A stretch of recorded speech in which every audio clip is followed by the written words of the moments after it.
Go to List Deliveries and select the period in which delivery falls.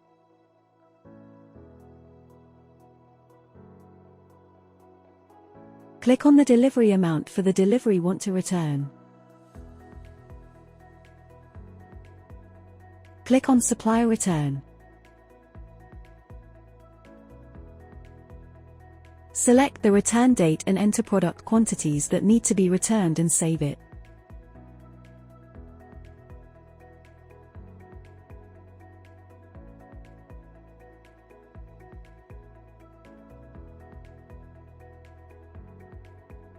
You can also notify to supplier about the return through email.